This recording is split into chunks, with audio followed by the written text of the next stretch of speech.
Cette vidéo a fait le tour de l'Inde. You're asking for forgiveness. Why? Because I'm a girl. And you have the right to touch me anytime, anywhere you want to. Visionnée près de 10 millions de fois en une semaine, cette vidéo montre une jeune femme s'en prenant publiquement à celui qui vient de lui toucher les fesses. La scène se poursuit quelques minutes plus tard dans le hall de l'aéroport. What did you think? I will keep quiet.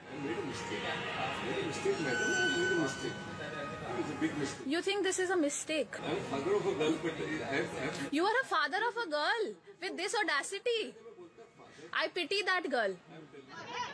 Sur la toile, les scènes de rébellion montrant des Indiennes attaquant leurs agresseurs se multiplient pour dénoncer des abus tristement banals dans ce pays. L'humiliation publique, voilà la riposte des femmes face aux gestes ou regards déplacés de certains hommes. Dans les transports de New Delhi, le viol et meurtre d'une étudiante dans un bus de la capitale en 2012 est encore dans toutes les mémoires. Rien n'a vraiment changé. Il y a peut-être un peu moins d'agression, mais c'est tout. Ma mère n'arrête pas de me répéter d'avoir une bombe lacrymogène sur moi. Alors j'en ai toujours une dans mon sac. Face à des mentalités bien lentes à évoluer, les Indiennes sont décidées à assurer elles-mêmes leur sécurité. Vous n'avez pas besoin de frapper plein de fois. Il tombera en seulement 2-3 coups. Après avoir échappé à une tentative de viol, Usha a créé les Red Brigades. Depuis 2011, cette association se mobilise contre les violences faites aux femmes et dispense des cours d'autodéfense dans les écoles. Chaque heure, entre 5 et 10 femmes se font violer et si elles ne sont pas préparées, elles ne pourront pas se défendre. Ces cours d'autodéfense devraient être dispensés à toutes les filles. Nous les entraînons physiquement et mentalement. Elles sont déjà fortes dans leur tête, donc notre but est de les rendre plus confiantes.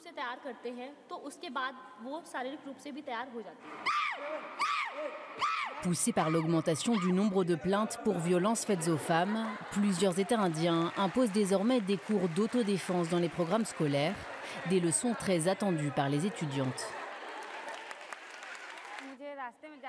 Désormais, si quelqu'un m'embête quand je rentre chez moi, je pourrai me protéger. J'ai appris à gifler un homme et aussi à le frapper s'il me tient les mains.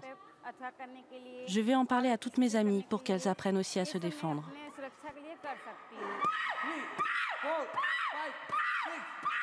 Bousculer les mentalités, Sona le fait chaque jour au volant de sa voiture.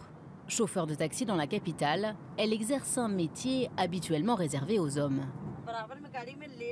Quand un homme s'aperçoit qu'une femme conduit dans la voiture d'à côté, souvent il accélère, la dépasse et se place juste devant elle. Il cherche à nous provoquer. C'est comme s'il se disait « Tiens, une femme, on va voir de quoi elle est capable ». Une pression quotidienne, car le taxi de Sona ne passe pas inaperçu. Rose et blanc, il est exclusivement réservé à une clientèle féminine, fatiguée d'affronter le regard des hommes. Delhi n'est pas une ville sûre pour les femmes. Il y a déjà eu plusieurs cas d'agression dans des taxis. Je préfère donc prendre un taxi réservé aux femmes et conduit par une femme, plutôt qu'un autre, car je me sens plus en sécurité. Dans un pays où la sécurité des femmes est encore loin d'être assurée, associations et entreprises privées prennent le relais et face à des femmes déterminées, les hommes n'ont qu'à bien se tenir.